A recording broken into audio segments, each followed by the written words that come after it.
Untuk Sumatera Utara, press release-nya telah diterbitkan 8 hari sebelum bencana terjadi. Ini bisa dilihat bahwa kami memberikan wewenang kepada Kepala Balai Besar BMKG Wilayah 1 yang membawahi Aceh, Sumatera Utara, Sumatera Barat, Riau, dan Kepulauan Riau. Yang pertama kami paparkan dahulu mengenai kejadian siklon Senyar di bagian utara Sumatera. Mohon maaf.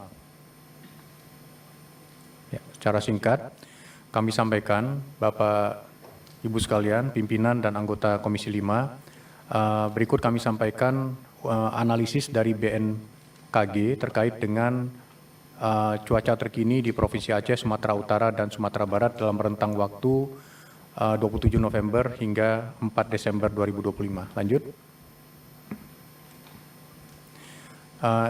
Ini kami sampaikan bahwa untuk daerah Aceh dan Sumatera Barat, BMKG telah menerbitkan press release untuk potensi bencana siklon atau cuaca ekstrim di Aceh dan Sumatera Barat. Ini 4 hari sebelum bencana.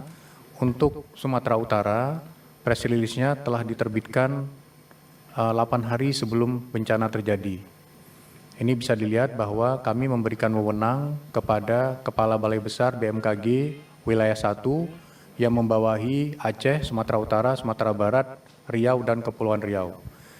Ini adalah peringatannya. Beberapa kepala daerah itu langsung memberikan respon positif dengan mengingatkan warganya melalui berbagai kanal.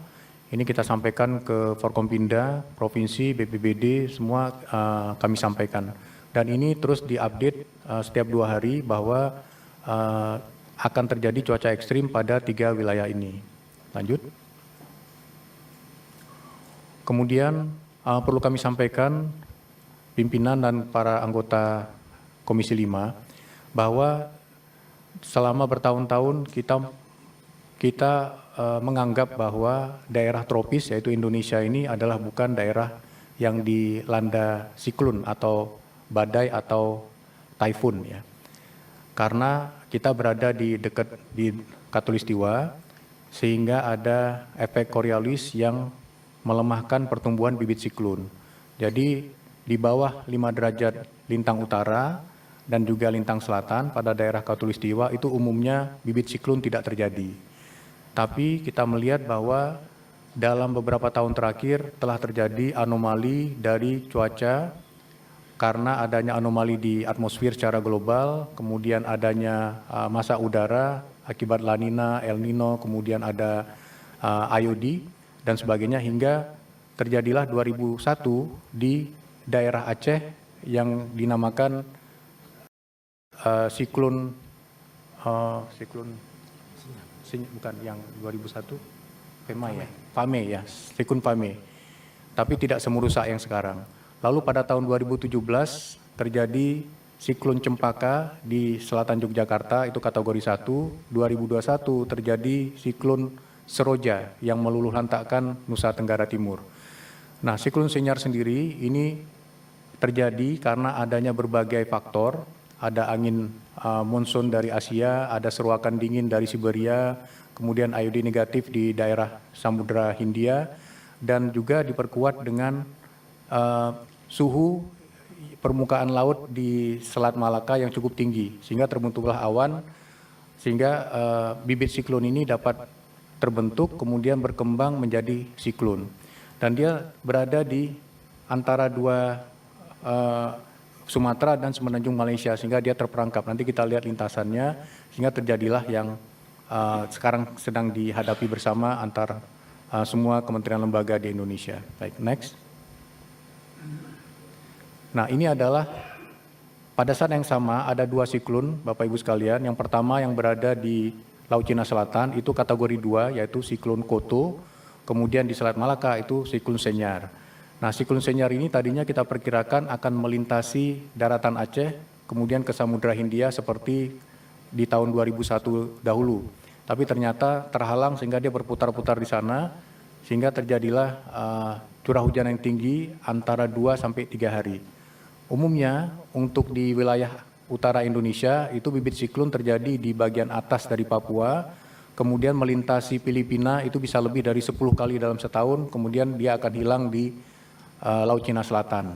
Jadi Filipina dilewati sehingga curah hujan tinggi mungkin hanya sekitar 1 hari atau lebih sedikit. Nah ini karena dia berputar-putar di Selat Malaka, maka terjadilah curah hujan ekstrim lebih dari 1 hari, jadi 2 hingga 3 hari. Ini yang menyebabkan eskalasi bencananya demikian besar karena siklonnya terlalu lama berada di daerah tersebut. Kemudian dia akan lanjut. Ya, siklon ini sendiri kemudian, nah ini tadi bisa kita lihat bagaimana radar yang menangkap, radar cuaca yang menangkap begitu masifnya awan hujan dan hujan yang terjadi pada daerah perbatasan antara Sumatera Utara dan Aceh. Dan BMKG saat ini Bapak Pimpinan memiliki 44 radar cuaca di Indonesia. Yang dibutuhkan pada dasarnya adalah 75 radar, tapi baru terpenuhi 44. Jadi di Aceh bagian tengah itu juga tidak tercover oleh radar cuaca sebenarnya. Nah ini pergerakannya, next. Nah ini kita bisa lihat dia terbentuk di sisi barat dari Malaysia, kemudian bergerak ke arah Indonesia, ada Sumatera, ada kepulauan Sumatera, ada Pulau Sumatera, bergerak lagi ke arah kanan, bergerak lagi ke kiri, jadi dia terperangkap di Selat Malaka yang bersuhu hangat dan menimbulkan awan hujan kebetulan sangat banyak. Kemudian masuk ke daratan Aceh, kemudian keluar di sekitar Aceh Tamiang. Nah ini kemudian melintasi Malaysia, kemudian dia naik ke atas, kemudian terjadilah Fujiwara Effect di mana siklon yang kategorinya lebih rendah kemudian akan terserap ke taifun yang kategorinya lebih tinggi, yaitu Taifun Koto yang kategorinya 2. Ini kategorinya cuma 1, tapi awan hujan yang terbentuk sangat masif karena suhu dari permukaan air laut di Selat Malaka cukup tinggi untuk pembentukan awan hujan. Download Tribun X sekarang, menghadirkan lokal menjadi Indonesia.